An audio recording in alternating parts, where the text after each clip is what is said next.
America Iran பதற்றம் தொடரும் நிலையில் மனித உரிமை கோரிக்கையுடன் அமெரிக்க ஜனாதிபதி டொனால்ட் ட்ரம்ப் புதிய அழுத்தத்தை உருவாக்கியுள்ளார். ஈரானில் தூக்கு தண்டனையை எதிர்கொண்டுள்ளதாக கூறப்படும் 8 பெண்களை உடனடியாக விடுவிக்க வேண்டும் என அவர் வலியுறுத்தினார். இந்த கோரிக்கை சமூக ஊடகங்களில் வெளியான தகவல்களை தொடர்ந்து முன்வைக்கப்பட்டுள்ளது. அந்த பதிவில் குறித்த பெண்கள் மரண தண்டனையை எதிர்கொள்ளும் நிலையில் உள்ளதாக தெரிவிக்கப்பட்டுள்ளது.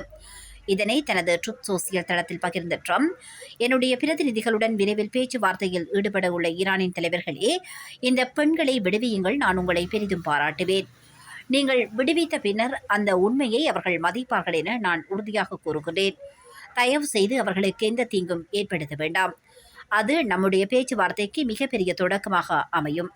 இந்த விவகாரத்தில் கவனம் செலுத்தியதற்காக நன்றி என தெரிவித்துள்ளார்.